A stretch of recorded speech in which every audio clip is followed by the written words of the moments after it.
Direktang sinagot ng defense team ni Vice President Sara Duterte ang pahayag ni Congressman Terry Ridon na bigo umanong matugunan ng kanilang answer ad cautelam ang mga alegasyon sa dalawang impeachment complaint. Narito ang balita ni Jason Rubrico. Ang ibasura ang mga impeachment complaint laban sa Vice Presidente.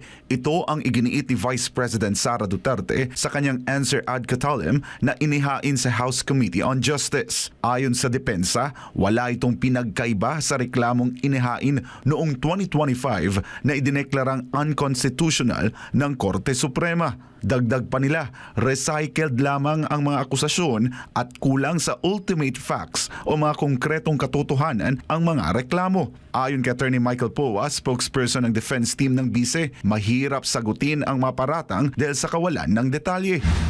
Nung ginagawa natin ng sagot ng Vice Presidente, napakahirap para sa kanya na sumagot dahil wala namang concrete and cohesive recital of facts para sabihin na meron siyang naging pagkakamali o pagkasala that it will rise to the level of an impeachable offense.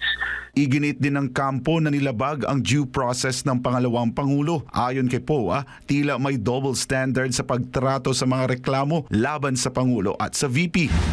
Ang sabi lang natin na paglabag ng due process ay pag meron kang standard pero iba yung standard na inimpose mo doon sa mga complaints laban sa Pangulo at iba rin ang inimpose mo laban sa Vice Presidente o ikalawang Pangulo.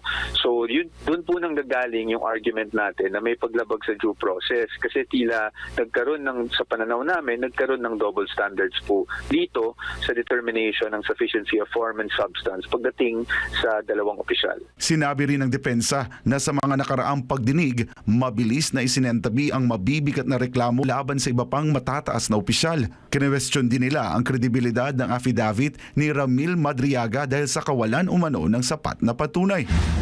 Pag titingnan natin yung affidavit niya, talagang unsubstantiated po yung mga claims niya. No? Wala pong mga attachments, walang kahit ano nagpapatunay doon sa mga naging pahayag niya at salaysay niya sa kanyang affidavit. Kaugnay ng mga banta sa buhay ni Madriaga, sinabi ng depensa na nais din nilang matiyak ang kanyang kaligtasan para sumailalim ito sa cross-examination. At tayo naman din po, gusto din naman natin na sana ay safe.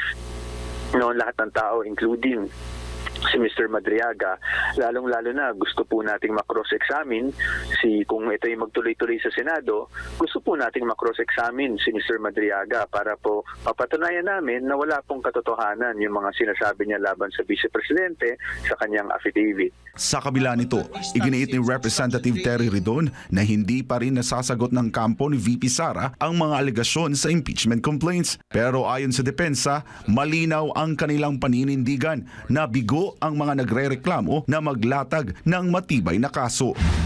Respeto pa rin po natin ang opinion ng lahat ng ating mga lawmakers at bumubuo ng Kamara Representante. Pero yun po ang pananaw namin na bigo po silang matukoy kung ano ba talaga yung ginawa niyang mga mali o mga acts na sabing naging impeachable offense na ang mga ito. Para sa Diyos at sa Pilipinas kong mahal, ako si Jason Rubrico, SM9 News.